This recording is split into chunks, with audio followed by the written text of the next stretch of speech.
Assalamualaikum warahmatullahi wabarakatuh. Alhamdulillahirabbil alamin wassalatu wassalamu ala rasulil amin wa alihi wa sahbihi wa man nasarahu wa taba'ahu wa alahu ila yaumiddin. Rabbi shrah li sadri wa yassir li amri wahlul 'uqdatam min lisani yafqahu qawli. Nawayna at-ta'alluma wa ta'lim wa tadhakkura wa tadhkir wa an-naf'a wal intifa' wal ifada wal istifadah والحث على التمسك بكتاب الله وسنة رسول الله والدعاء إلى الهدى والدلالة على الخير ابتغاء مرضات الله وقربه وثوابه ومغفرته ورضوانه وحسن الخاتمة عند الموت ورفع الدرجات في الجنة ومرافقة سيدنا محمد صلى الله عليه وآله وسلم وابتغاء شفاعة يوم القيامة على هذه النية وكل نية صالحة شاملة خيرات الدنيا والآخرة وإلى حضرة سيدنا محمد صلى الله عليه وآله وسلم. الفاتحة. أعوذ بالله من الشيطان الرجيم. بسم الله الرحمن الرحيم. الحمد لله رب العالمين الرحمن الرحيم مالك يوم الدين إياك نعبد وإياك نستعين اهدنا الصراط المستقيم صراط الذين أنعمت عليهم غير المغضوب عليهم ولا الضالين آمين. Alhamdulillah, syukur kita kepada Allah Subhanahu Wa Taala atas segala-gala yang telah diberikan kepada kita, dan dengan taufik hidayahnya sehingga membawa kita ke majlis ilmu, majlis zikir dan taman daripada taman-taman syurga. Mudah-mudahan akan mendapat keridaan Allah dan membawa kita kepada syurga yang sebenar di akhirat nanti. Amin ya rabbal alamin. Saya baru dimesejkan oleh Kak Salwa tadi untuk tolong gantikan Ustaz Ni Bakri yang tak dapat hadir. Jadi tak tahulah nak bawa tajuk apa kan. Jadi ala kulli hal, saya tunjuk buku kat dia, Kiamat Syekh Hamid Zamzam punya. Kiamat hampir tiba, yang hari tu kita buat dengan Habib Ali tu hanya baca hadis-hadis, ya, hadis 40 hadis peristiwa akhir zaman. Tapi ada satu part lagi, satu bahagian daripada buku ni, iaitu berkaitan dengan cerita peristiwa yang bakal berlaku bermula daripada Imam Mahdi, Dajjal dan peristiwa-peristiwa yang berkaitan dengan akhir, tanda-tanda akhir zaman, tanda-tanda kiamat, bermula daripada peristiwa kebangkitan Imam Mahdi. Jadi kita nampak bukan apa, sebelum ni kurang didedahkan tentang kisah-kisah kemunculan Imam Mahdi, sehingga banyak cerita-cerita yang menyeleweng tentang Imam Mahdi. Yang pertama, kalau dulu mula-mula saya mengajar kitab ni di satu tempat, adalah suara-suara yang menganggap Ustaz ni bawa cerita Syiah ke, kan? Dia ingat Imam Mahdi tu Syiah punya cerita. Sebenarnya Imam Mahdi bukanlah khas Imam Syiah, tak ada kaitan pun. Imam Mahdi dipesan oleh Nabi SAW dengan hadis-hadis yang jelas. Kemunculannya daripada keturunan baginda Nabi SAW dengan ini tanda, ini tanda, ini tanda. Akan kita bicara nanti. Yang mana puak Syiah memang awal dah lama mewar-warkan Imam Mahdi itu imam dia. Kerana dia, mazhab Syiah ni banyak, lebih 70 mazhab Syiah. Salah satunya mazhab Ithna Asyariyah, ataupun nama lain Imamiyah, mazhab Syiah ni, yang menguasai Iran sekarang ni lah, daripada Ahmad Nejad, sebelum tu daripada Khomeini dan sampai sekarang ni. Dia mazhab dia tu Ithna Asyariyah, maknanya Imam 12, ataupun Imamiyah juga Imam 12, samalah, cuma nama dia ada dua. Jadi mereka menganggap imam mereka ni imam maksum. Maksum maksudnya setara macam Nabi lah. Maksum, yang kita belajar tauhid, yang maksum ni hanya para Nabi dan para malaikat. Manusia yang bukan Nabi, bukan malaikat, itu tak dikira maksum. Tetapi imam puak Syiah ni mengatakan bahawa imam dia 12 ni juga maksum. Tak pernah buat silap, tak pernah buat dosa. Dia senaraikan imam pertama dia Imam Ali. Dia sebut Sayyidina Ali lah sebagai imam nombor 1. Nombor 2 Sayyidina Hasan, anak Sayyidina Ali. 3 Husain dan keturunan-keturunan beberapa imam. Memang tak ada kaitan pun Sayyidina Ali sebagai imam dia. Sayyidina Ali pun tak pernah mengangkat dirinya imam nombor 1 ke. Sayyidina Hasan Husain pun tak begitu. Cuma datang kemudian puak Khawarij, bermula daripada zaman Sayyidina Ali ni dah ada puak Khawarij yang mengaku kononnya pendokong Sayyidina Ali daripada zaman Sayyidina Osman lagi, diketuai oleh Yahudi, seorang Yahudi, apa nama lupa dia, Abdullah bin Sabah, Yahudi tu. Ketika zaman pemerintahan Sayyidina Osman, dia isytiharkan dia masuk Islam dan dia nak berbaik dengan Sayyidina Osman supaya dapatlah jawatan-jawatan dalam khalifah. Tapi Sayyidina Osman tak peduli pun. Jadi bila Sayyidina Osman dijatuhkan, dibunuh oleh puak pemberontak, maka ganti Sayyidina Ali. Maka ketika itu dia ambil kesempatan untuk menjadi penyokong kuat, pendokong kuat Ali. Angkat Sayyidina Ali setinggi-tingginya. Tapi Sayyidina Ali, dia minta jawatan daripada Sayyidina Ali untuk bagi letak jawatan dia yang penting dalam pemerintahan Sayyidina Ali. Sayyidina Ali tak peduli pun pada dia. Maka sejak tu dia membesarkan Sayyidina Ali. Ikutlah Sayyidina Ali boleh, cara tu boleh bodek Sayyidina Ali. Mengangkat. Maka jadilah kemudian ke belakang ni, itu puak-puak yang dianggap sebagai puak Syiah sampai hari ni. Dan mereka menganggap imam mereka 12. Nak ceritanya, mungkin dia anggap Imam Khomeini dia tu yang dah meninggal kan di Qom tu, anggap tu imam yang ke-11. Yang ke-12 mana? Muntazar, Imam Mahdi. Dia kata Imam Mahdi dia adalah imam yang ke-12. Imam Mahdi bagi ta'rifan dia, cerita ni hal dia punya, dah lahir sejak abad yang ke-3. Cuma hilang bila masuk dalam gua yang ada di Iran je. Ada satu gua apa nama tu, dia kata masuk tu dan ghaib. Dan dia menanti-nanti kemunculan semula, keluar semula. Dia yakin bahawa imam dia tu belum mati.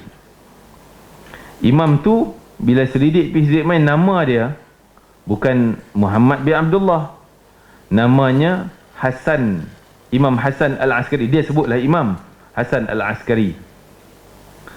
Itu pun dah jelas bahawa tak ada pun nama yang Nabi sebut yuwati'u ismuhu ismi, kata Nabi. Nama Imam Mahdi ni namanya macam aku. Malah nama mak bapak dia pun nama macam mak bapak aku. Dah Hasan Askari, tak kena-mengena, tak ada sama langsung dengan Muhammad bin Abdullah, kan? Jadi itu dah jelas tak terima lain. Dan sehingga kini orang di Iran tak sembahyang Jumaat dan sentiasa buat jamak. Jumaat dia tak buat, kan? Saya pernah singgah di Iran, Tehran. Memang kita di hotel tanya dia mana masjid yang buat Jumaat. Tengah-tengah bawa budak-budak hotel tu, Jumaat? Tak ada. Dia kata okey, dia tanya orang baru bagi tahu, you pergi ke Universiti Tehran, dalam tu ada orang Arab buat sembahyang Jumaat. Jelas kita pun tahu dah, saja nak test.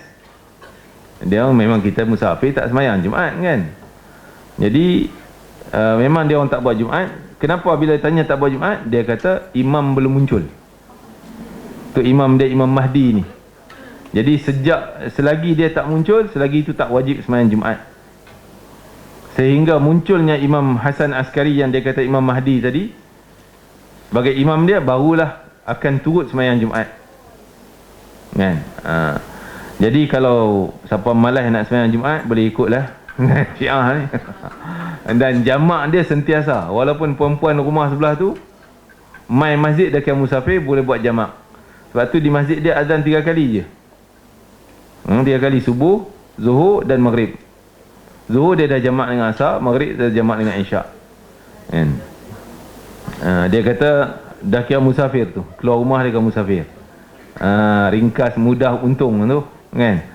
Senang. Jadi nak ceritanya, puak Syiah ni banyak penyelewengan yang takkan benar. Dan apa yang kita baca buku ni supaya ramai orang tak terpengaruh dengan Imam Mahdi Syiah.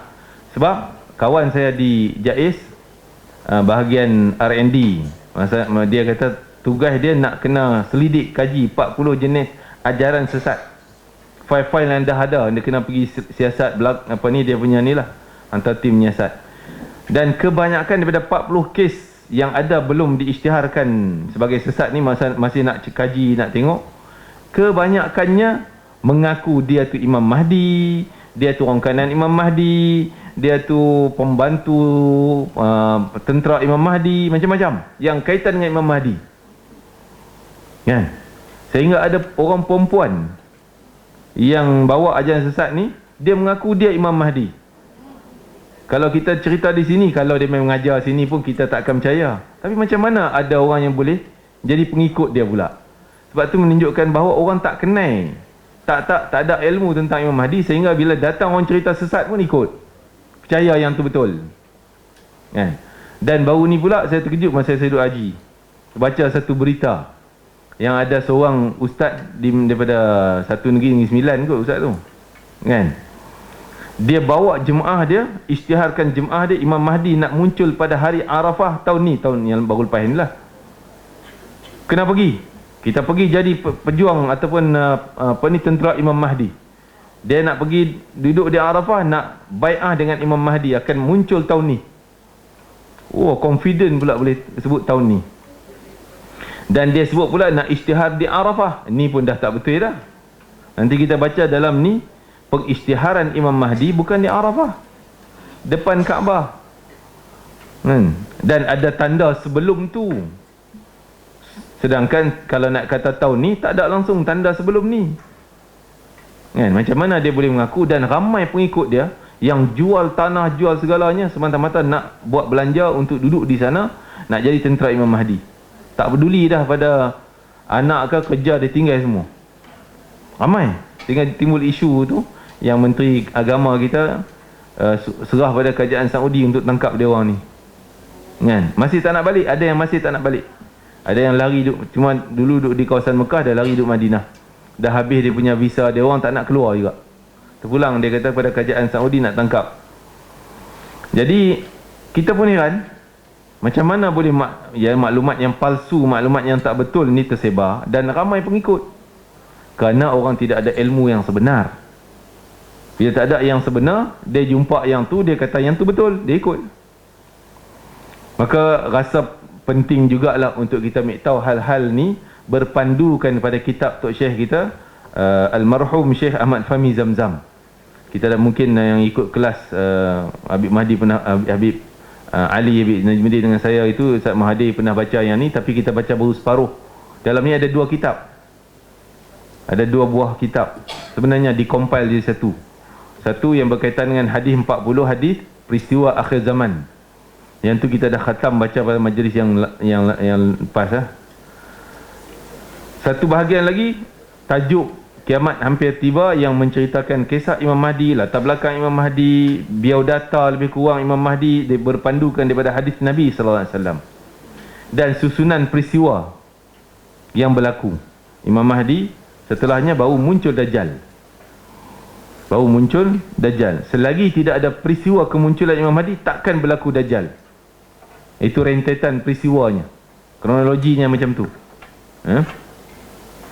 Jadi kalau kita tengok antara tanda-tanda yang boleh dikesan, disebut oleh Syekh kita ni, saya tak baca dengan detail lah, mungkin saya ambil beberapa part.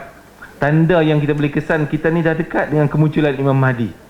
Walaupun saya sebut macam tu, dekat dengan kemunculan Imam Mahdi, walaupun tanda dah ada, tapi tak boleh kita jangka dengan tahun. Tahun ni, tahun 2022, 23, 24, tak boleh. Kalau ada jangkaan yang macam tu, boleh sebut tahun bila berlaku, tolak tepi. Jangan kita sebut, jangan kita percaya, jangan terima. Kita boleh kata dekat, tapi berapa tahun lagi Ustaz? Tak tahu. Dah dekat, tapi berapa tahun? Wallahualam. Tahun bila? Tak tahu. Yang nampak, tanda ni dah ada, tanda ni dah ada, ini dah ada dan sebagainya. Bila, masa, wallahualam. Itu rahsia Allah Ta'ala. Kalaulah angka tahun boleh disebut, sudah pasti Nabi sebut akan 1000 tahun lagi ke, 1500 tahun ke. Seperti mana Nabi juga pernah sebut dengan angka dan tepat yang berlaku. Nabi kata apa? Khalifah selepas aku Khalifah selepas aku hanya 30 tahun, kata Nabi.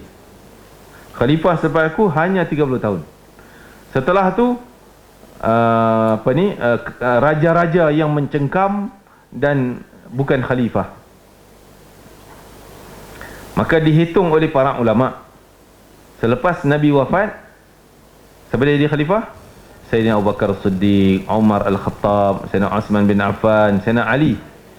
Wafat Sayyidina Ali belum cukup 30 tahun. Baru ada 29 tahun 4 bulan. Setelah Sayyidina Ali, siapa jadi khalifah? Orang kata Sayyidina Muawiyah. Belum, ada seorang sebelum Sayyidina Muawiyah yang tak disebut dalam sirah, tak dipopularkan dalam sirah, sebab masa pemerintahan dia terlalu pendek. Sayyidina Hasan bin Ali, anak Sayyidina Ali, jadi khalifah, dilantik di Kufah. Dia pegang jawatan hanya 6 bulan. Sebab semenjak dia naik, orang dah mula sibuk nak naikkan Muawiyah bin Abi Sufyan yang berada di Syam. Jauh tu Syam, ini tadi Kufah, Iraq. Jadi dah mula makin kuat, makin berpengaruh dan makin berpengaruh. Sedangkan Sayyidina Hasan dah dilantik khalifah. Sampai beberapa bulan berlalu, Sayyidina Hasan dah tak senang. Dia takut-takut sana dah bai'ah angkat jadi khalifah, dah Islam, orang Islam ada 2 khalifah dah pula. Dia khalifah, Muawiyah pun diangkat sebagai khalifah juga. Tak sepatutnya jadi 2 khalifah. Sampai satu masa dia rasa aku nak undur diri. Maka dia letak jawatan sebagai khalifah. Kita kata yang kelima selepas Sayyidina Ali, letak jawatan. Dia letak jawatan tepat tarikh letak jawatan dia, cukup tarikh kewafatan Nabi lengkap 30 tahun. Tepat 30 tahun. Setelah tu naik Muawiyah. Muawiyah walaupun namanya Khalifah Umawi yang pertama, Khalifah yang kedua, Khalifah juga, tapi sistem dia lain sikit pada sistem Khalifah 4 ataupun 5 orang yang awal tadi. Khalifah yang 5 tak pernah ada pengganti, tak pernah lantik pengganti sebelum dia turun ataupun sebelum dia mati, wafat. Abu Bakar tak pernah isytiharkan lepas aku Umar Umar tak pernah lantik lepas aku Osman Osman tak pernah sebut lepas aku Ali dan begitu Ali tak pernah sebut lepas aku Hasan. Bila meninggal Sayyidina Abu Bakar Siddiq, kaum muslimin lah yang bermesyuarat lantik Sayyidina Umar. Wafat Sayyidina Umar, mesyuarat lantik Osman, Sayyidina Osman bin Affan. Wafat, mesyuarat lantik Sayyidina Ali. Pelantikan dengan syura di kalangan para sahabat yang ada berbaki masa zaman tu. Tak pernah di appoint dulu, lepas aku orang ni, lepas ni orang ni. Tapi sejak Muawiyah, juga seorang sahabat Nabi, dia buat sistem lain. Selepas aku, anak aku. Dah ada macam kita sebut raja muda, pemangku kepada segalanya. Bila betul-betul dia meninggal, naiklah Yazid bin Muawiyah, anak andanya. Tapi walaupun bagaimanapun kita tak boleh nak mencerca juga Sayyidina Muawiyah juga seorang sahabat Nabi. Dia juga penulis wahyu Al-Quran zaman Nabi lagi. Seorang sahabat yang baik. Cuma tu cara ijtihadnya. Tapi nak sebut, Nabi sebut tadi lengkap 30 tahun. Memang tepat turunnya Sayyidina Hasan lengkap 30 tahun dengan harinya, bilangan harinya juga tepat. Jadi kalaulah Imam Mahdi nak muncul, ada tarikhnya sudah pasti Nabi sebut 1500 tahun selepas wafat aku ke, kan? Jadi yang menunjuknya bahawa kita nak tolak kalau dijangka dengan tahun, tak payah nak percaya, tak payah nak war-warkan. Banyak ustaz-ustaz dah buat calculation. Tak tahu lah, saya tengok dalam YouTube ada dia buat calculation, dia kira macam ni, kira macam tu. Ada dalam 40 tahun lagi dijangka, bukan 40 tahun, over 20 tahun lagi dijangka dalam 20-40 akan muncul Imam Mahdi. Pula terpulanglah kat ni. Tapi bagi saya tak nak pegang pada mana-mana orang yang buat jangkaan tahun. Kita sekadar berpandu apa yang Nabi sebut, lepas peristiwa ni dan sebagainya. Okey, peristiwa yang paling utama yang boleh kita nampak dan nilai dekatnya kita dengan zaman kemunculan Imam Mahdi. Okey, tadi mungkin tuan-tuan perempuan tertanya, Ustaz sebut nama Imam Mahdi sama dengan nama Nabi Muhammad, maknya ayahnya. Tapi pasal Imam Mahdi, Nabi Muhammad tak nama Mahdi pun. Sebenarnya Imam Mahdi itu bukan nama dia. Bukan nama kad kelahiran kad beranak dia nama Mahdi. Tak, itu jawatan, macam jawatan khalifah. Nama dia macam Nabi Muhammad bin Abdullah, walaupun khilaf ulama mungkin Ahmad bin Abdullah. Maknya gitulah, Aminah dan juga ayahandanya Abdullah. Itu jelas dalam hadis Nabi SAW. Kelahirannya bila dan siapa yang bakal jadi Imam Mahdi. Dilantik Imam Mahdi ketika umur dia hampir 40-an. Ada yang mengatakan 40, ada yang mengatakan 38 dan sebelum 30-an, 40-an. Maksudnya dekat-dekat 40-an. Ada tak kita boleh nampak dia lahir lah di Madinah tu orang ni? Tak. Sebelum dia diisytiharkan jadi Imam Mahdi, tak ada siapa boleh tahu budak ni orang yang lahir ni, yang ni lah 40 tahun nanti dia akan dilantik. Tak ada. Dia sendiri tak tahu, mak bapak dia pun tak tahu, orang lain pun tak akan tahu, kecuali di kalangan wali-wali Allah mereka kenal, tapi mereka takkan sebut orang tu sekian, tak ada. Sehinggalah dia dilantik nanti dalam keadaan dia sendiri pun tak boleh terima. Engkau nak lantik aku jadi Imam Mahdi, tak nak, aku pun bukanlah, aku tak layak dan sebagainya. Dia sendiri rasa memang bukan dia. Sedangkan ulama-ulama tadi kenal, dialah tanda yang ada pada dia. Nak sebut je macam tu. Okey. Jadi kita tak boleh yang kata, lahir aku kat Madinah, ni budak ni lah, gambar ni lah, dulu ada tersebar gambar, mungkin inilah Imam Mahdi budak ni. Itu lagi tolak tepi. Kalau ada jangkaan yang macam tu, kita akan kenal Imam Mahdi bila diisytiharkan nanti, baru tahu ini orangnya. Sebelum tu kita takkan tahu. Malah mak bapak dia pun tak tahu, dia sendiri pun tak tahu. Hanya rahsia yang Allah simpan kepada para awliya, wali-wali Allah. Okey.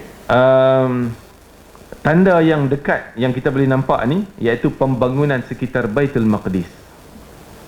Sekitar Baitul Maqdis disebut oleh Syekh Fahmi Zamzam. Nampak je petanda awal ni dah nampak jelas. Kalau kita tengok zaman sekarang yang pernah pergi ke Baitul Maqdis kan, sekitarnya pembangunan perumahan-perumahan Yahudi ni canggih, hebat universitinya. Malah bandaraya dekat dengan dia, Tel Aviv, hebat dari sudut pembangunannya, structure bangunannya disusun dengan baik dan hebat.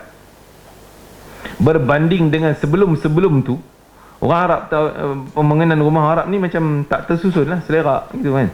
Dan sekarang ni pun kalau kita masuk di kawasan perumahan orang Yahudi, memang dia punya properties rumah dia tu tersusun cantik, indah kan, moden, universiti dia hebat. Tapi kalau masuk perumahan Arab, sampah sarap dan sebagainya, itu dah nampak jelas. Dan tambah di kawasan Tel Aviv, masa kami pergi di sana, kita lalu Tel Aviv sebab nak pergi ke Tasik Tabariyah, itu juga sebagai tanda Dajjal. Pergi sana, memang kita tengok bangunan hebat. Dan dia orang kata, sehinggakan WhatsApp kita pun dipesan oleh guide-guide kami orang Palestin sana. Dia kata, tolong kamu lalu di kawasan Tel Aviv ni, jangan WhatsApp yang bukan-bukan. Walaupun WhatsApp kaum Malaysia, WhatsApp sama kita, jangan. Sebab ini akan terus dapat, dia dah boleh tahulah kita hantar apa, tambah-tambahlah sebut tentang Yahudi ke, lagilah kan, lagi dia akan boleh detect kita punya mesej tu. Walau kita hantar pada orang lain, dia boleh detect. Jadi itu nampak canggih, hebat teknologi dia orang di situ. Jadi ini disebutkan sebagai tanda yang Syekh Fahmi sebut, petanda lebih awal yang dapat dirasakan sekarang ini ialah pembangunan yang semakin meningkat di kawasan Jerusalem, Baitul Maqdis, ataupun di kawasan tanah suci Al-Aqsa tu. Sekitar itulah. Tanah-tanah orang Arab Palestin terus saja dibeli oleh orang Yahudi. Cara baik dibeli, cara yang biasanya dihalau keluar je kan. Ini juga sebagai tanda, kadang-kadang kita heran kan, kita tahu di Masjidil Haram doa makbul, tambah di Multazam, kena pula bulan Ramadan, malam 27 Lailatul Qadar, doa imam diaminkan oleh juta manusia. Ya Allah, keluarkanlah ataupun hinalah orang Yahudi Zionis yang menjajah di Palestin, kembalilah tanah Arab Palestin kepada orang Arab. Tapi tak nampak berjaya, tak nampak makbul. Sebenarnya bukan tak makbulnya, tapi Allah simpan kemakbulan tu, belum sampai waktunya. Kenapa? Perjalanan dunia yang Allah atur tu macam tu. Sebab kenapa orang Yahudi sekarang ni datang berkumpul dan berjaya senang-senang bawa, dia collect mana Yahudi negara mana, Ukraine yang berlaku perang, dia pergi cari orang Yahudi mai datang Palestin ni. Dia cari berapa ramai orang Yahudi Yaman telah dipindah, Yahudi di Morocco dah dipindahkan, Yahudi negara Arab ni dah dipindahkan ke sini, dan ditawarkan dengan tawaran rumah free, kereta dia bagi, allowance bulanan, ada beberapa anak setiap per head dia akan bagi sekian ribu, pendidikan percuma sampai universiti. Hebat. Dia cari semua ni, termasuk pernah dengar cerita dulu-dululah, apa ni, siapa yang menceritakan bahawa pernah datang ke Malaysia ni, dia orang cari zuriat orang Yahudi. Sebab ada kubur Yahudi kan di Penang kan. Pernah orang Yahudi menetap di Malaysia, tapi mungkin dah tak ada lah, tinggal kubur, orang dia pun dah lari ke mana tak tahulah. Kan? Dia orang cari zuriat-zuriat tu, offer untuk datang duduk di Palestin. Sebab tu dia rampai tanah orang Arab senang-senang, dia buatlah macam-macam ceritanya, orang Arab lari keluar. Dia bagi kunci ke tu, orang Yahudi masuk, dia mengaku ni rumah dia dah. Orang Arab datang tuntut apa pun, dia tak akan bagi apa pun kan? Jadi sebab apa, satu masa saya mengaji antara perbandingan agama dulu, ada satu kitab Al-Milal wan Nihal, berbagai-bagai agama dan muka bumi ini. Salah satu akidah orang Yahudi, dia menganggap bahawa yang ada di muka bumi, tanahnya, harta segalanya adalah hak orang Yahudi. Malaysia ni hak orang Yahudi, Indon ke segalanya. Jadi seluruh dunia ni dia punya. Jadi orang yang milik itu berarti dia curi hak Yahudi. Jadi seolah kita curi hak dia lah ni. Tanah kita, rumah kita, kereta kita, emas perak yang kita miliki itu hak dia belaka. Sebab tu bila dia ambil, dia boleh mengaku dia punya. Dia kata dia ambil balik hak dia. Palestin dia mengaku hak dia punya. Dia bukan curi, dia ambil dia punya, dia ambil balik hak dia punya. Sebab tu senang-senang dia rampas dan sebagainya. Jadi itu disebutkan bahawa apa ni, baik kawasan Baitul Maqdis ni naik. Dan kita sebut tadi kenapa berkumpul, berjaya senang dia kumpul, sebab itu aturan Allah. Sehingga satu masa nanti peristiwa Nabi Isa turun, Nabi Isa membunuh orang apa ni, membunuh Dajjal. Setelah tu misi dia, setelah mati Dajjal, dia bunuh orang Yahudi, perang orang Yahudi. Ada tak cerita Nabi Isa kenapa mereka bunuh Yahudi, pergi Ukraine bunuh Yahudi? Tak ada. Nabi Isa bunuh Yahudi di Palestin. Jadi seolah Allah sedia ada sekarang ni, memang Yahudi ambil Palestin tu, datang ramai, kumpul, kita doa lah. Allah belum simpan doa kita, belum sampai lagi. Yahudi nak bagi duduk penuh Palestin ni. Nabi Isa datang senang pancung kan? Tak ada kuasa lain yang mampu halau dia orang kecuali Nabi Isa nanti saja. Itu je. Kuasa dunia hebat macam mana pun takkan mampu halau dia orang keluar dari situ. Dia orang akan datang berkumpul lagi ramai. Sekarang ni kita nampak kan, apa ni, jadi kalau boleh, kalau ada kemampuan, orang yang belum pergi ke sana, ziarahlah ke Baitul Maqdis. Bukan tujuan nak tengok Tel Aviv tu, tujuan nak ziarah Baitul Maqdis, kerana ini juga perintah Nabi SAW. Bila ditanya tentang Baitul Maqdis, Nabi kata, datanglah kamu ke sana dan ziarahlah kamu sana, solat di sana, kerana solat di sana digandakan 1000 kali ganda dalam hadis tu, walaupun ada hadis lain 500 kali ganda. Sayyidatina Maimunah, isteri baginda Nabi SAW, tanya, ya Rasulullah, kalau tak mampu, Nabi kata, kalau tak mampu, kau hadiahlah minyak ataupun sedekahlah minyak untuk dinyalakan lampu dalam masjid. Maksud sedekah duit, hantar sana. Kamu kena prihatin dengan Baitul Maqdis kan? Nabi tak kata kalau ada Yahudi perintah ke ataupun ada halangan tak payah pergi. Tak, sehingga Nabi kata, la tashuddur rihal, jangan kamu bersungguh-sungguh, beria-ria. Orang Kedah kata pulun sangat nak pergi, kecuali 3 tempat ni. Bersungguhlah kamu pergi, beria-rialah kamu datang 3 tempat ni, 2 tanah suci Mekah Madinah, dan 1 lagi Baitul Maqdis. Halang macam mana pun, kita boleh tak terpaksa kena bayar dia punya fee untuk visa dia Israel, pergi juga walaupun ada halangan. Niat kita nak ziarah, dan itu adalah perintah baginda Nabi SAW. Okey. Dan kita tengok memang kalau kita lalu di kawasan Tel Aviv, laluan nak pergi Tasik Tabariyah tu, memang pembangunan perumahan dia memang tersusun cantik, banglo-banglo atau kawasan bukit dan sebagainya kan, senang. Malah orang Palestin cerita, apa ni, kami dah usaha berapa banyak, dah lama dah tanah ni tumbuh, apa ni, tanam zaitun, tanam macam-macam, Dia orang datang, dia pagar, dia mengaku dia punya, dia petik makan gitu je. Memang pun kita dah tahu tadi dia punya kepercayaan dia, kata tanah dia punya, orang Arab yang curi dan sebagainya.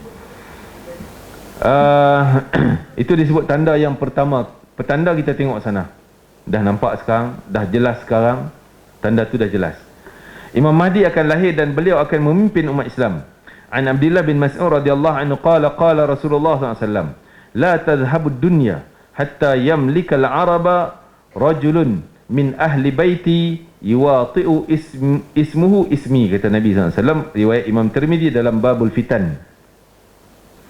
Sayyidina Abdullah bin Mas'ud radhiyallahu anhu, dia berkata, baginda Rasulullah SAW bersabda, dunia tidak akan hilang masa tak akan berlaku kiamat, sehingga bangsa Arab akan dikuasai oleh seorang lelaki daripada keluargaku, yakni keturunanku, kata Nabi SAW, yang namanya sama dengan namaku.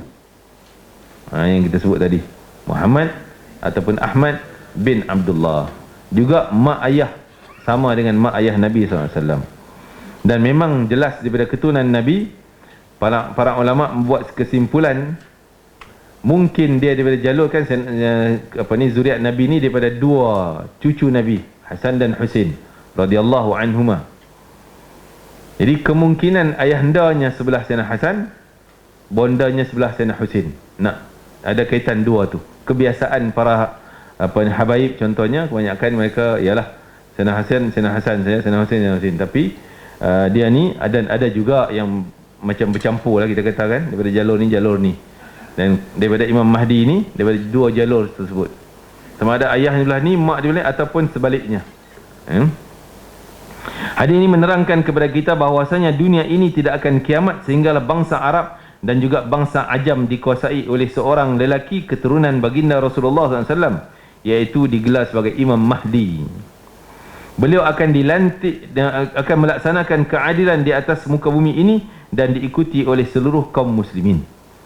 Akan ada di bawah pemerintahannya, zamannya tidak ada langsung kekejaman. Maksudnya orang Islam yang taat pada dia. Maka siapa yang bai'ah dengan dia, taat pada perintah dia. Walaupun kita duduk Malaysia, banyak orang tanya, nanti di bai'ah di Mekah, kita duduk Malaysia takkan nak lari pergi Mekah? Kalau mampu silakan. Kalau tak mampu pun kita tak terlepas daripada jadi pengikut dia. Boleh jadi kalau kita taat dengan arahannya, apa yang dia arahkan, maka kita juga jadi pengikut dia.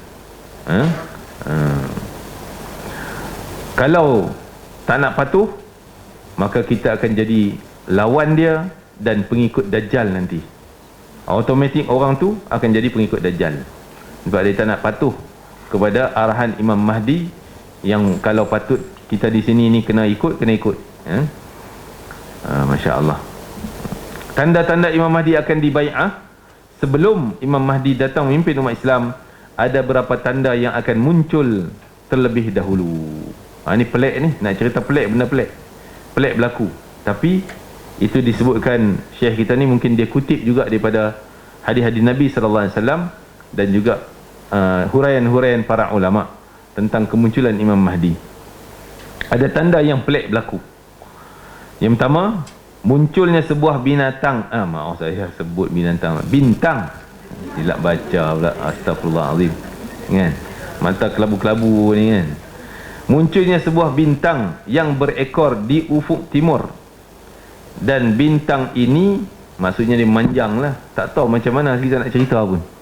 Kena tuan-tuan cek dengan ahli bintang lah, tengok kan, astronomi, tengok apa maksud begini dan begitu kan. Yang akan kelihatan di atas langit selama 3 malam atau 7 malam, kekal benda tu. Nampak tiap-tiap malam selama seminggu tu. Nampak tu ada lagi.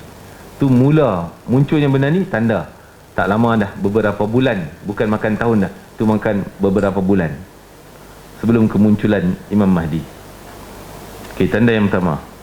Tak tahulah, boleh cek dengan orang ahli bintang lah kan, tentang kebenarannya tanda ni.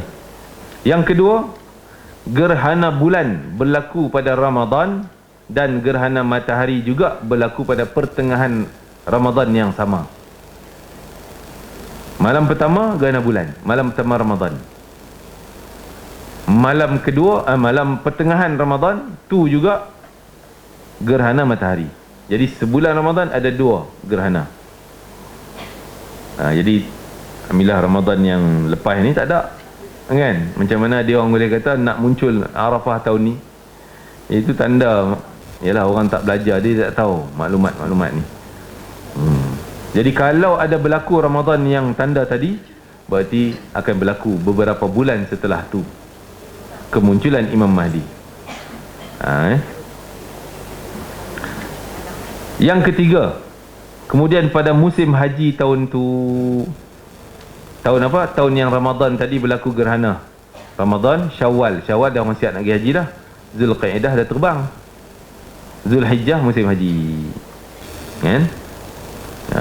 Ada yang pergi awal Zulqaidah, ada yang akhir. Macam saya baru ni tak jangka pun nak pergi, tapi rezeki Allah catit sampailah, kan? Tapi asbab Habib Najmuddin jugalah jemput. Dah jemaah dia ramai sangat, tambahan 300 orang. Jadi dia minta saya bantu dia. Saya seronok, alhamdulillah rezeki saya, kan? Sebab tu orang tanya kat saya, tak pergi tahun ni. Saya kata tak pergi. Tak ada rezeki tahun ni. Tak tahu hilang, kan? Dia ada sana ya. Seminggu je urusan, saya punya urusan, kan? Seminggu ke 6 hari, gitulah, lebih kurang 6 hari.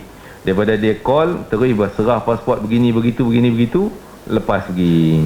Alhamdulillah rezeki yang tak dijangka. Jadi pada musim haji tahun tu, bulan Zulhijjah tu, apa berlaku? Akan berlaku huru hara di Mekah, sehingga berlaku pembunuhan, perang macam perang lah. Kau ni bunuh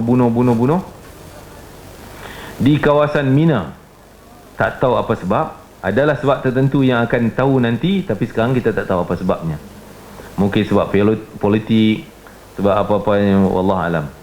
Yang sehingga berlaku pembunuhan besar-besaran di kawasan Mina, kan? Kawasan Mina, sehingga darah mengalir banyak, seolah anak sungai di kawasan Jamarat, terutama di Jamrah Aqabah. Jamrah yang ujung tu, kan, lepas Jamrah tu, depan dia tu dia buat macam rem turun ke bawah landai, kan? Kalau orang di tingkat 1 dia boleh turun gitu. Dia naik tingkat 1, mula ground floor, tingkat 1, 2, 3. Biasa kita daripada kemah, orang daripada kemah jalan kaki sampai ke tingkat 3. Dia tak boleh nak pergi tingkat 1 bawah. Memang laluan tu bawa ke tingkat 3. Kita tak jumpa pun ground floor bawah tu. Adalah eskalator turun. Kalau turun, payah dah nak naik, kan? Jadi kita dah lontar, kita balik pun daripada tingkat 3 sampai ke kemah kita. Tahun ni Masya Allah, orang tak ramai, senang. Kami pun melontar di siang hari. Kalau dulu tabung haji isytiharkan jangan melontar di siang hari, sesak, bahaya. Kita selalu melontar di waktu malam. Tapi tahun ni kita melontar alhamdulillah di siang hari, waktu duha tu, sampai daripada Muzdalifah, semayang subuh, sarapan pagi. Habib kata jom kita jalan pergi. Saya pun risau juga, Allah mak ni tabung haji tak bagi pergi waktu siang ni. Tak apalah, jom. Serah je lah, jom je. Pergi-pergi memang lapang, senang, selesa, kan? Tak ramai orang. Jadi kita boleh tahallul awal sikit, kita gunting rambut tu. Siang dah selesai. Kalau nak tunggu malam lagi pula baru boleh gunting. Jadi cuma yang peliknya tak ramai, tapi dia letak kami punya kemah tambah lagi satu dekat 2 km belakang lagi pula. Kalau dulu jalan 3 km, kami kena jalan dekat 5 km. Tu dia, walaupun kemah tak sesak, kan? Dia bagi tilam bantal, boleh letak beg kiri kanan, boleh buat surau dalam kemah, lapang, kan? Tandas pun tak payah queue 4-5 orang, 6 orang, takat seorang 2 orang dah masuk, senang. Tapi dia letak jauh kami, heran pula, kan? Mungkin banyak kemah yang dia tak selenggara. Dia selenggara untuk orang nak duduk je. Kemah yang dekat ada yang kosong, tertutup, tak diguna. Jadi dia mungkin nak buat jarak-jarak bagi jauh kot, kan? Tapi ala kuliah kita terima je lah, kan? Lantar. Tak ada insiden apa yang berlaku yang diisytiharkan, yang diwawarkan. Kata berlaku kematian ramai di Mina, terowong blackout dan sebagainya. Memang ada terowong blackout, tapi waktu malam yang kami dah tidur lena dah. Pukul 1 berlaku, 12.30 1 gitu. Kita tak terlibat pun. Memang blackout, ventilation dia tu mati, dan api memadam lampu. Jadi semua ada phone, boleh gelap tu boleh cerah, boleh jalan keluar dengan aman, tak ada masalah pun. Tapi dia sebarkan gambar mati ramai, mayat ramai. Itu cerita zaman bila tu, kan? gambar tu. Jadi keluarga di Malaysia risau. Kami duduk sana pun tak tahu bila berlaku. Dapat WhatsApp orang Malaysia hantar, betul ke ni berlaku? Terkejut kita. Kan? Kita pun tak tahu bila berlaku. Semak dengan tabung haji memang ada, tapi tak ada kematian apa pun. Kan? Jadi itulah benda-benda tu kita kena kena hati-hati. Tapi kadang-kadang orang buat TikTok pula hantar merata kan. Jadi merisaukan keluarga di sini. Okey, di sana akan berlaku pada tahun tu berlaku pembunuhan. Apa sebab kita pun tak tahu. Mungkin politik, mungkin rempuhan ke benda, wallahu alam. Tapi yang pastinya akan mati ramai, darah mengalir macam anak sungai. Punya banyak berlaku. Dan akan berlaku juga rampasan harta-harta di Mekah dan ialah kita semua duduk Mina, Mekah kosong. Maksudnya tak ramai lah. Yang lari balik daripada hari Mina tu lari ke Mekah, sehingga mereka curi bilik orang, harta orang, hotel, macam-macam. Kan? Yang sedang melakukan jemaah haji pada tahun tu. Jadi siapa yang berlaku tahun ni, terimalah akibatnya. Walau sama ada dia mati syahid ataupun dia selamat. Kalaulah dia ada pada tahun ni dan dia mungkin terselamat daripada pembunuhan ramai, kan? Kalau boleh tak balik Malaysia lagi bagus, kan? Sebab apa? Tahun tu akan munculnya Imam Mahdi. Bila? Bulan Muharram. Bulan Muharram. Setelah tahun ni Zulhijjah, kan, Muharram lepas tu. Bulan Muharram tu akan munculnya Imam Mahdi. Okey, satu lagi tanda, muncul tapak tangan yang terhulur dari langit sehingga dapat disaksikan di kebanyakan tempat dengan suara seruan dari langit. Seruannya, sungguhnya pemimpin kamu adalah Imam Mahdi. Tak pasti yang ni tangan tu bentuk awan ke, wallahu alam, tak pasti. Suara pun akan dengar, mungkin dengar orang sekitar Mekah, dengar suara ni. Dalam satu riwayat yang lain ada disebutkan bahawa suara seruan itu ialah, sungguhnya wali-wali Allah itu adalah pengikut Imam Mahdi. Siapa nak jadi orang yang saleh, pengikut Imam Mahdi, ikutlah wali-wali orang saleh. Isyarat daripada dia orang, dia orang akan dapat, walaupun dia wali-wali di Malaysia ke contohlah kan, kalau ada, dia akan dapat apa yang berlaku sana, dia akan bagi tahu pada kaum muslimin di sini. Jadi tanda-tanda ni barulah kemunculan yang sebenar Imam Mahdi. Dan yang saya sebut tadi, bulan Muharram, semenjak penghujung Zulhijjah lagi akan datang 7 orang para ulama wali-wali Allah. 7 orang daripada negara yang berbeza, dan datangnya mereka ke Mekah bukanlah dengan cara pakat jom kita pergi, tak, cara kebetulan. Wali-wali Allah daripada 7 negara ni akan datang berkumpul, jumpa di Mekah. Tuan dari mana? Contohlah dari Mesir, dari Yaman, dari sekian. Apa tujuan datang? Semua matlamat sama, tujuan sama, nak cari imam yang boleh menyelesaikan huru-hara kaum muslimin sekarang ni, yang memimpin umat Islam, iaitu Imam Mahdi. Semua misi sama. Akhirnya mereka bergabung 7 orang, cari di sekitar Mekah mana budak ataupun pemuda yang nak dilantik menjadi Imam Mahdi. Baru waktu tu mereka dah ada tahulah tanda disebut oleh Nabi, tapi nak cari muka yang mana, yang duduk sembunyi kat sini ke kat sana ke. Dikatakan ketika tu akan mereka jumpa dengan peristiwa-peristiwa yang berlaku. Jadi kita kena hati-hati dengan maklumat yang tak betul. Jadi saya yakinlah dengan apa yang dikumpulkan oleh tuan guru saya, tuan guru kita semua, Syekh Ahmad Fahmi Zamzam, dalam bukunya ni, walaupun dia tak datanglah bentuk dalil-dalil yang jelas, dalil hadis dan sebagainya, tapi kita yakin dia juga seorang ulama yang amanah, yang ikhlas dalam mengumpulkan banyak hadis, sehingga dia tak buat dalam bentuk hadis-hadis, tapi buat dalam bentuk kronologi cerita-cerita yang boleh mudah kita ambil ilmu dan faham.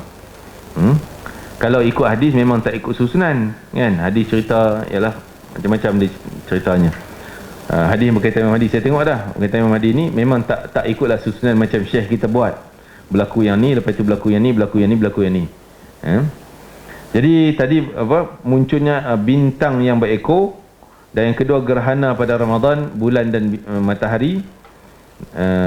Sehingga peristiwa ni belum berlaku. Kan tak pernah berlaku sebulan 2 gerhana. Kan? Baru kali ni berlaku. Itu sebagai petanda dah dekat. Lepas tu musim haji setelah Ramadan tersebut, musim haji yang penuh dengan huru hara.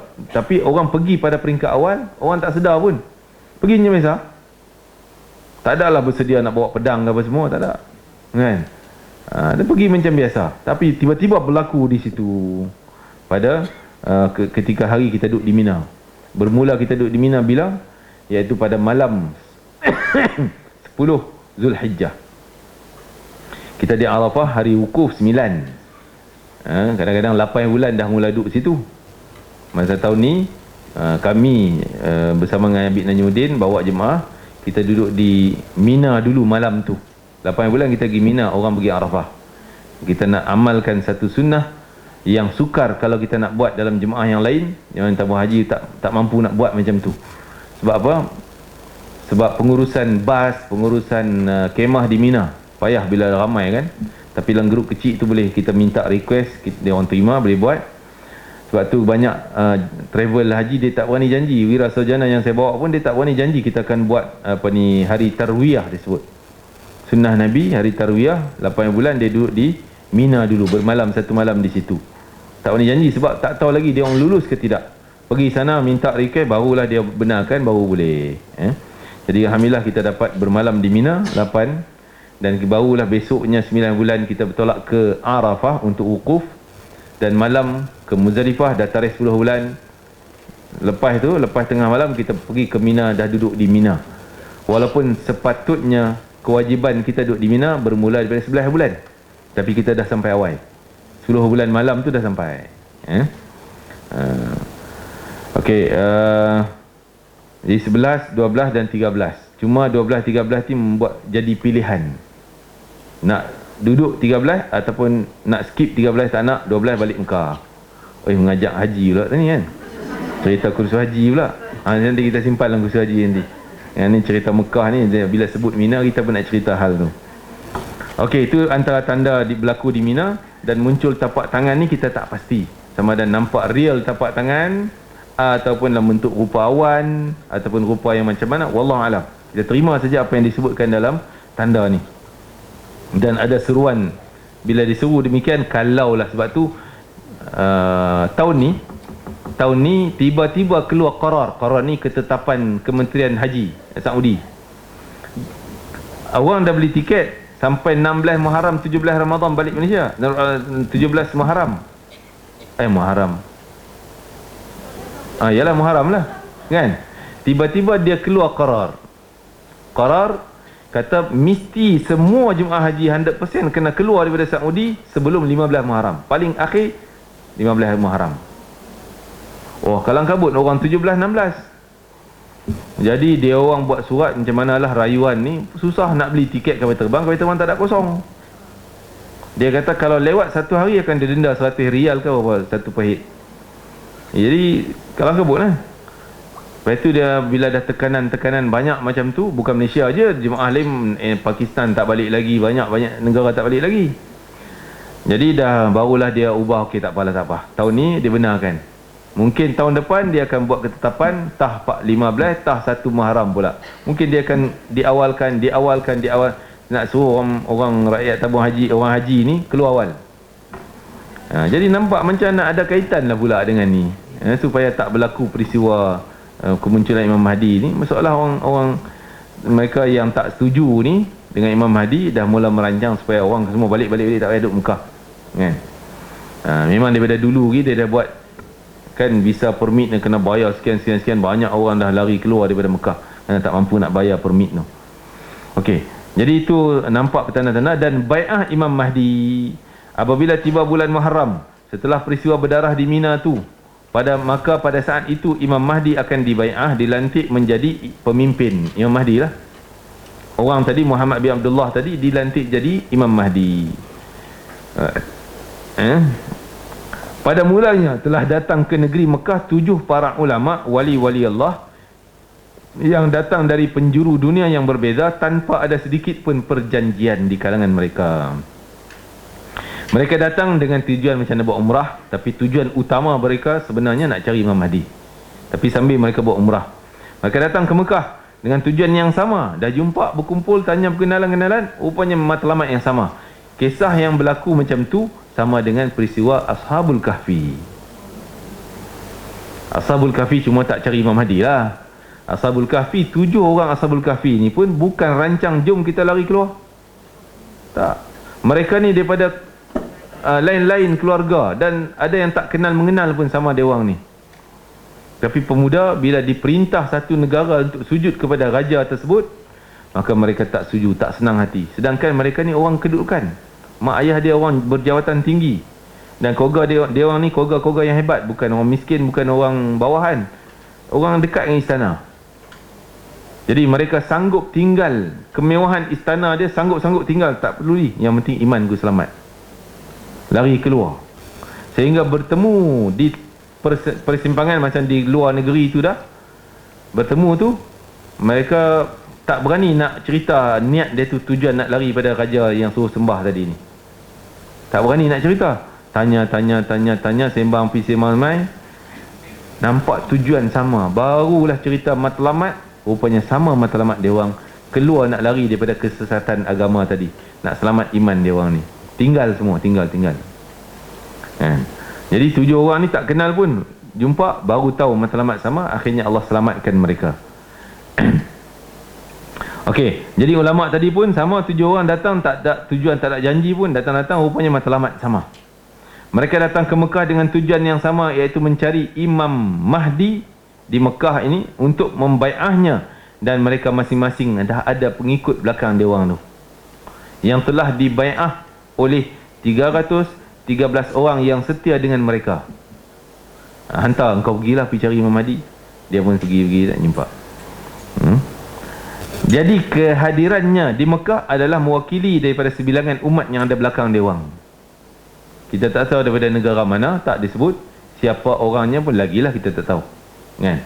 Wallahu alam. Apabila mereka telah bertemu, jadi tak boleh, bila tak tahu, jangan kata saya lah wakilnya, tolong bai'ah saya nak pergi Mekah, kan? Itu lagi kita tolak tepi. Macam mana berlaku yang kita cerita tadi, ustaz tu kata dia seolah wakil nak bicara Imam Mahdi dan nak bai'ah dengan Imam Mahdi. Wal'iyadzubillah. Ini satu berita yang terkejut juga kita pun, macam mana ramai pengikut dia. Yang mengikut tu ada yang title ustaz-ustaz lah. Jadi itulah menunjukkan bahawa bila tak tahu tentang maklumat ni, kita mudah disesatkan dengan cerita-cerita yang tak betul. Jadi kita tak tahu siapa wakil, dan wakil tu pun tak tahu dia wakil sekarang ni. Sampai satu peringkat Allah akan pilih dia, Allah akan bawa hati dia untuk pergi ke sana, kan? Bukan sekarang ni dah siap dah, saya wakil tolong sponsor saya, tolong bai'ah saya, tak. Apabila mereka telah bertemu di Mekah, lalu masing-masing berkata kepada sahabat, apakah sebenarnya tujuan kamu datang ke sini? Masing-masing menjawab, kami datang ke sini untuk mencari penyelesaian terhadap masalah yang sedang dihadapi oleh umat Islam kini. Kami mencari seorang tokoh yang mampu memulihkan keadaan dan memadamkan persengketaan permusuhan yang telah banyak mengorbankan nyawa manusia kaum muslimin di kalangan kita. Ni dah berlaku tadi, pembunuhan yang banyak. Nak cari orang yang boleh menyelesaikan. Kami mencari seorang tokoh yang mampu menguasai kota Konstantiniyah. Sebenarnya kami telah tahu namanya dan nama ayahnya serta ibunya dan tanda-tanda diri dia, termasuk tentera-tentera dia. Ni 7 orang ni pakat semua. Yalah betul, kami tahu. Nak cari. Lalu mereka bersepakat untuk mencarinya sekitar kota Mekah. Apabila mereka telah menemuinya, dia tidak mahu mengaku bahawa dialah tokoh yang dicari-cari itu, dan dia pun lari ke Mekah, ke Madinah. Dia tu pemuda, dan dia memang tak ada ketokohan langsung. Kalau tengok waktu tu tak ada ketokohan ulama. Dia tak nampak rupa ulama, tak nampak ilmu ulama, tak nampak tokoh pemimpin, tak ada gaya langsung. Orang kata tak ada gaya, walaupun dia ada keturunan yang betul. Sampai dia pun heran, apalah kamu nak suruh aku jadi Imam Mahdi macam ni, kan? Malah dikatakan dia punya penampilan pun bukanlah berserban jubah macam tokoh ulama lah. Tak ada rupa langsung. Biasa. Kan? Pakaiannya biasa, macam mungkin orang biasa, tak pakai t-shirt ke, pakai short jean ke, Allah alam. Kan? Tu saya tambah, saya tak ada dalam tanda pun tu. Kot-kot lah kan. Pakaian nampak biasa. Memang kita nampak ramai. Orang Arab sana, daripada keturunan Said para habaib, maka kadang-kadang pakai macam tu je. Kan? Taklah biasa sentiasa 24 jam macam ni. Kita pun tak tahu keadaannya. Jadi dia bila macam tak percaya engkau nak lantik aku, salah orangnya ni. Dia pun lari daripada dia orang pergi ke Madinah. Sehingga akan dikata dalam hadis lain Nabi sebut dia ulang alik Mekah Madinah beberapa kali. Dia duduk Madinah, rasa macam dia orang datang Madinah, tangkap dia. Dia pergi pula Mekah nak sembunyi tempat lain. Macam dia orang ada sini pula, pergi Madinah pula, balik Mekah pula. Di zaman Nabi adakah kemungkinan boleh ulang alik Mekah satu hari berkali? Mustahil.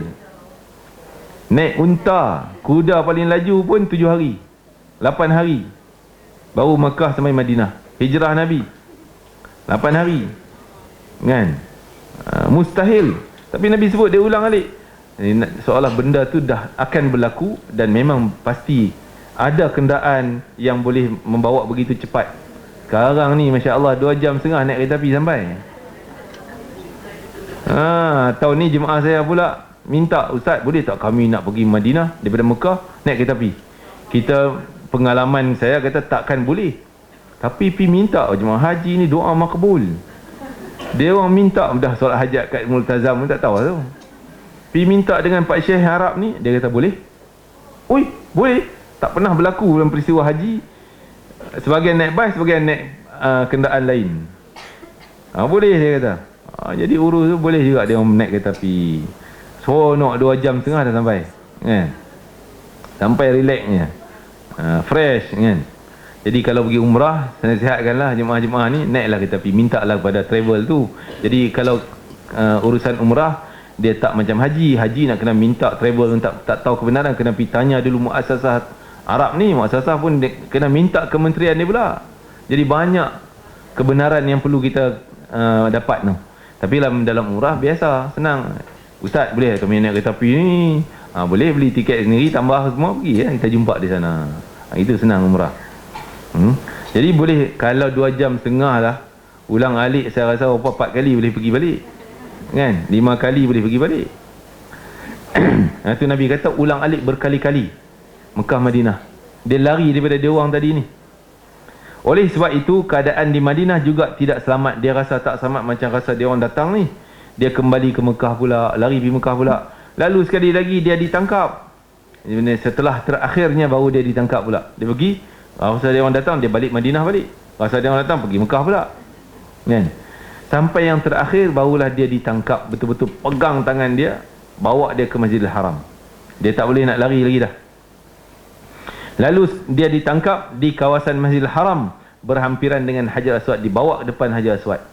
Lalu dikatakan kepadanya ulama tadi, ugut dia, jangan lari lagi kan.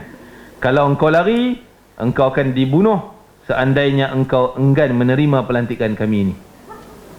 Menggeletak dia, tu dia kena bunuh. Engkau akan menanggung segala dosa umat Islam, kau tanggung dosanya. Takut dia kan. Ugut supaya dia duduk tetap ni, jangan lagi-lagi dah. Terima. Lah dia pun nampak, takkan aku nak jadi Imam Mahdi. Tak percaya. Dengan pakaiannya, dengan penampilan dia, ilmu dia, ulama pula yang pegang dia ni. Tak patut ulama ni jadi Imam Mahdi kan. Macam tu tanggapan dia. Tak percaya dia. Engkau akan dibunuh seandainya engkau akan engkau enggan menerima pelantikan kami. Engkau akan menanggung segala dosa kami dan dosa seluruh umat Islam yang sedang bergaduh, berselisihan, berbunuh-bunuhan ni. Bukankah engkau tidak tahu bahawa tentera musuh sudah mulai berangkat ke arah kita? Senyap dia pun tengah tak tahu apa benda kan, blur. Ya aku je lah. Dan dikatakan hari pelantikan dia memang tak nampak lagi tokoh kepimpinan dia, tak ada apa tapi orang yang yakin, beriman, mereka ikut pandangan ulama tadi, mereka berbai'ah pada dia. Waktu bai'ah pun tak nampak dia menggelabah duduk atas mimbar. Alamak, aku lah pula, alamak, menggelabah tercengang-cengang orang bai'ah dengan dia. Setia janji buat bai'ah ni seolah perjanjian setia.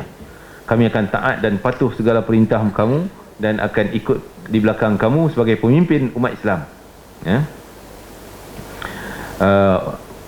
Jadi ketika itu dia terpaksa menerima bai'ah daripada 7 orang ulama tadi. Setelah itu diikuti oleh kaum muslimin yang ada di situ pada musim bulan Muharram ni. Itu siapa yang ada bulan tu untung lah. Tahun ni je yang baru dibuka visa umrah awal Muharram kan. Kami duduk sana lagi, duduk hotel tu, tak tahu jemaah Malaysia datang duduk hotel kami. Jemaah haji dah umrah kan? Oh, dah sampai lah kan. Dan dia orang balik lebih awal daripada kami, tak balik lagi. Sayu tengok, alah balik dah haji. Alah, kami ada lagi 15 hari ni kan. Masih apa ni, bulan Muharram dah buka. Kalau siapa yang ada peluang tahun-tahun depan pergi awal Muharram, cubalah pergi kok jumpa dengan tahun ni kan. Wallah alam lah ketetapan kita, tak tahu akan datang. Tapi tak tahulah 1 bulan ke 2 bulan ke, yang penting bulan Muharram kan. Jadi orang yang pergi awal tu memang untung lah. Waktu kami tawaf di bulan Muharram tu memang 15 minit selesai tawaf. Sampai tak nak lah tawaf 15 minit, nak pusing jauh sikit. Tak ada baca doa, habis dah kan. Tak sempat nak baca doa, pusingan dah habis. Jadi kita sengaja pusing jauh-jauh, bagi sempat baca doa panjang sikit dan sebagainya. Bai'ah ini akan dilakukan di dalam Masjidil Haram, di antara Hajar Aswad dan Maqam Ibrahim, depan pintu Kaabah. Depan pintu Kaabah. Mungkin saya dah cerita di kuliah saya dulu. Memang tahun ni alhamdulillah, depan pintu Kaabah dia buat 2 lane, 2 beratur. Perempuan satu untuk doa di multazam, orang lelaki pun bawah bendul pintu multazam. Yang perempuan berpeluang lah untuk doa di multazam. Doa multazam sangat mustajab, mesti mustajab. Memang ada hadis yang musalsal tentang doa mustajab di di multazam.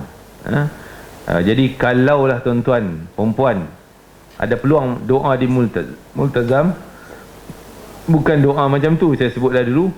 Ni dia pergi depan dinding, ni dinding depan dia pergi doa macam tu. Bukan cara doa macam tu di depan multazam, di dinding Kaabah. Caranya kita kena melekat tangan kita dan muka kita gitu. Dinding kena dinding, betul-betul dinding hitam Kaabah. Jangan kena pegang pinggang orang hitam lah. Buat kenalah ketiak dia pula dan nampak hitam serupa kan. Tak, betul-betul dinding Kaabah, melekat sini, letaklah pipi ke dahi ke sambil kita berdoa. Kalau betul dengan dinding. Tapi kalau tak rapat dinding, memang macam ni lah kita berdoa kan. Begitu juga sebelah multazam. Kalau kita menghadap, contoh saya menghadap pintu Kaabah, pintu ke kiri saya sampai Hajarul Aswad tu multazam. Bawah pintu pun dikira multazam, bendul pintu. Dan daripada pintu tu ke sana pula, ke mana? Hijir Ismail. Sepanjang tu namanya Hatim. Nama Hatim. Hatim maknanya yang menghancurkan. Siapa doa di situ, Allah hancurkan dosa dia. Walaupun dia tak, ialah dia doa apa pun, Allah padam dosa dia, hancurkan dosanya. Di situ memang peluang banyak untuk perempuan. Orang lelaki tak berebut pun situ. Perempuan banyak kawasan tu. Kalau pergi ke dinding Kaabah macam tu juga, kita melekat tangan, pipi, berdoa di situ. Sekarang ni dia situ tak payah beratur lah, memang tak ramai, tak sesak. Yang dia jaga kawasan multazam. Satu lagi nak masuk Haji Ismail pun dia buat queue 2 lane lelaki perempuan untuk masuk semayang di Hijir Ismail.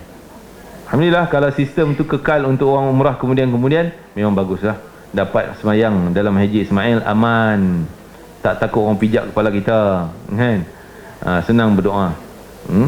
Begitu juga di Hatim dan juga multazam. Kalau sistem tu masih kekal, dia jaga, dia kawal untuk buat beratur. Tapi Hajarul Aswad memang tak menjadi lagi beratur pun. Beratur rempuh-rempuh tu masih ada. Ada jemaah perempuan kita yang boleh dapat cium Hajar Aswad. Saya pun heran macam mana. Dia kata mula dia queue di multazam, tapi bila polis tu nampak orang perempuan, dia suruh masuk. Dia halau orang lelaki, bagi orang perempuan kona kat tu cium Hajar Aswad.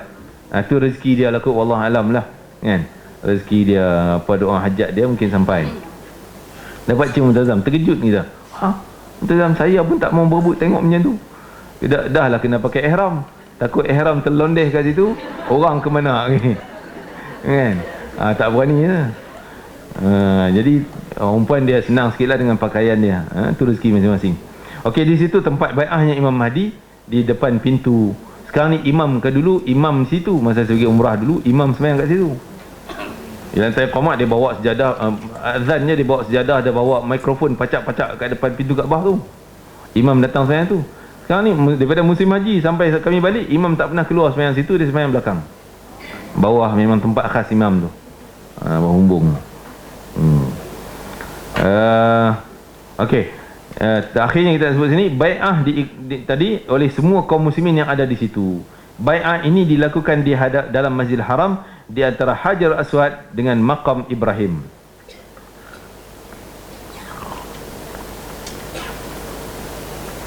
Setelah selesai di bai'ah, Imam Mahdi akan memberikan ucapan. Ucapan pertama dalam keadaan dia masih menggeletar. Takut nak cakap tak reti. Itu nampak tanda dia. Dia tak pandai nak berucap. Dia bukan ahli pidato, bukan penceramah. Dan seterusnya beliau mendapat kepercayaan dan kecintaan daripada semua lapisan kaum muslimin yang bai'ah dengan dia. Sehingga terbentuk satu tentera yang bersedia berkorban apa saja yang mereka miliki. Semua. Dia nak apa saja dapat. Nak apa, tentera, senjata dapat dan sebagainya. Setelah tu dia ada seorang yang bai'ah dengan dia. Salah seorang yang bernama, itu Nabi sebut namanya, Syu'aib bin Saleh. Syu'aib bin Saleh, kan? Dia daripada keturunan Bani Tamim. Jangan pula terjemah Tamim, ta tanah, mim Melayu. Daripada Bani tanah Melayu. Itu mengarut. Bani Tamim, dan itu daripada keturunan Arab. Orang Arab Bani Tamim. Kan? Bukan orang Melayu kita ni. Bukan ta tanah, mim Melayu. Tak betul. Bani Tamim tu satu perkataan, ta mim ya mim. Itu ejaan Arab ni. Bani Tamim, orang Arab. Tapi dikatakan Syu'aib bin Saleh ni rupanya tak macam Arab sangat. Sebab janggutnya nipis, lebih kurang sebenarnya saya lah ni. Kan? Janggutnya nipis, jambangnya nipis, kecil dan orangnya rendah. Dia antara komander kepercayaan Imam Mahdi, orang kanan. Mana yang tentera dihantar oleh Imam Mahdi untuk pergi berperang, takkan kalah kalau dia ada. Pasti menang. Walaupun dengan tentera besar dunia ke, mereka ke, pasti dia menang. Itu dijanjikan oleh Nabi SAW. Jadi Imam Mahdi dilantik oleh Syu'aib bin Saleh ada ketika tu. Dia bai'ah dan dia dilantik menjadi komander ataupun general Imam Mahdi. Kan? Dan cuma dia berucap tu, dia tak tahu nak berucap, gelap mata, menggelabah dia, sehingga nampak tanda dia tepuk paha. Nabi cerita tu, menepuk paha dia, keluar satu dua perkataan, tepuk keluar satu perkataan, menggelabahlah cakap. Nak berucap ni orang dah lantik dia, sehingga orang ketiga tu seolah proses penapisan. Yang tak percaya dia akan lari. Macam ni pemimpin kita, cakap pun tak reti, kan? Tak pandai. Tak percaya aku, habis dia keluar. Tak ke semua orang yang ada Mekah tu akan patuh, akan ikut dia. Ada yang tak boleh terima. Orang cakap macam ni tak mau, keluar. Jadi berapa kali banyak Allah buat proses yang macam tu untuk menapis yang betul-betul setia ataupun yang main-main, yang keluar daripada kesetiaan. Seperti kisah Talut yang dia buat test untuk tentera dia. Siapa yang minum daripada dahaga tu lalu ke sungai Jordan yang ada di Palestin. Siapa lalu sungai Jordan ada air, minum sekali teguk cukup. Siapa yang minum lebih, siap bawa bekal botol pula, tak boleh ikut aku, balik. Jadi ramai tengah dahaga, panas terik, jumpa air, macam mana takkan nak minum sikit cawan. Kebanyakan majoritinya minum sebanyak-banyak dan siap bawa bekal, tak kisah dia tak bagi pun tak apa, yang penting aku dapat air. Akhirnya mereka tak dibenarkan untuk ikut jadi tentera Imam Mahdi. Ujian test dia itu je. Nak taat cakap aku ke, ataupun nak ikut nafsu kamu makan minum tu. Nak ikut nafsu balik. Nak berjaya, ikut arahan aku, Talut. Akhirnya tinggal baki daripada ribuan Bani Israel yang ikut Talut.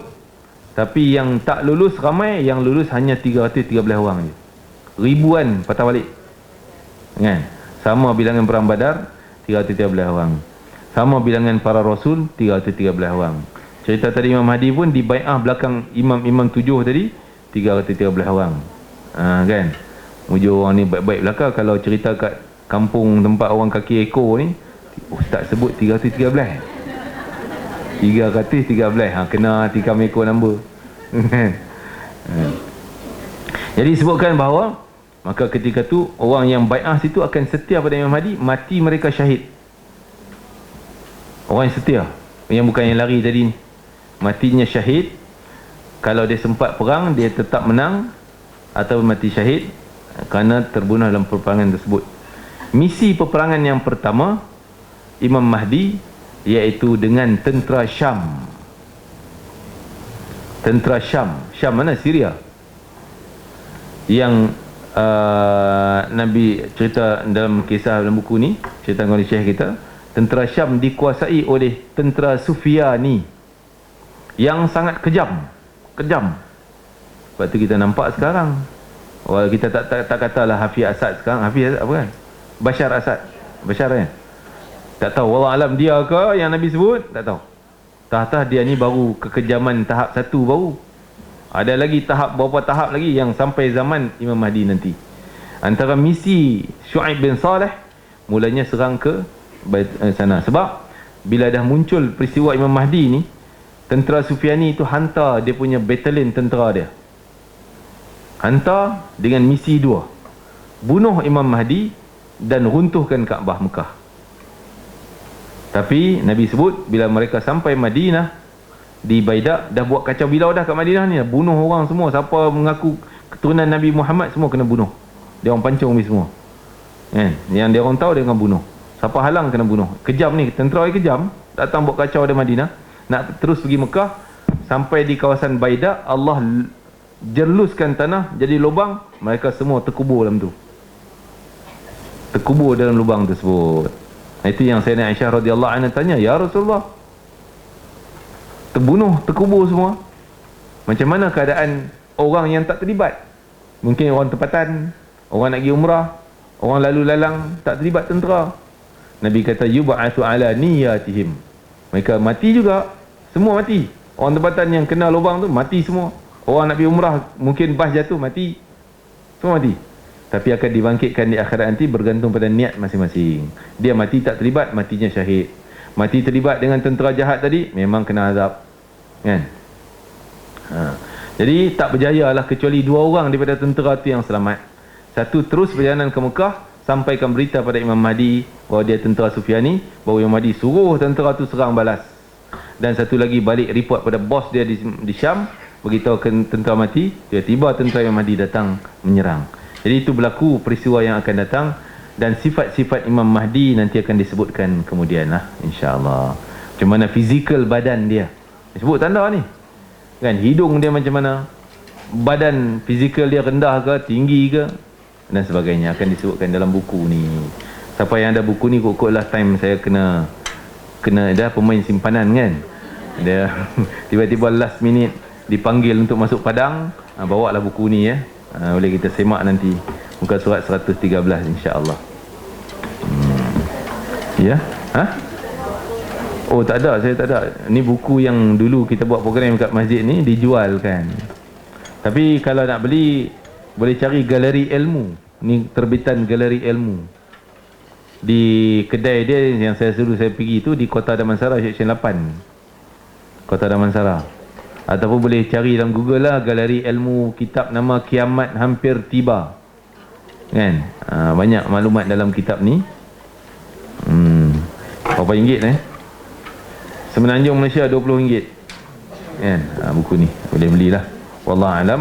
Mohon maaf lah, mungkin ada orang yang tak minat dengar ke, tapi alhamdulillah mudah-mudahan dapat ilmu dan mudah-mudahan akan beri manfaat untuk kita sebagai bekalan persediaan kita, supaya kita tak tersilap, terpengaruh dengan benda yang tak betul, supaya kita jauh dihindarkan daripada maklumat yang salah. Itulah tujuan kita. Rabbana taqabbal minna innaka antas samiul alim wa tub alaina innaka antat tawwabur rahim wa akhtimna bil husna wa anta radin 'anna fi khairin wa lutfin wa afiyatin bi rahmatika ya arhamar rahimin. Allahumma ati anfusana taqwaha wa zakkiha anta khairu man zakkaha anta wali maulaha ya arhamar rahimin. Wa sallallahu ala sayyidina Muhammadin wa ala alihi wa sahbihi wasallam. Alhamdulillahi rabbil alamin. Taqabbalallahu minkum. Minkum taqabbal ya karim. Assalamualaikum warahmatullahi wabarakatuh.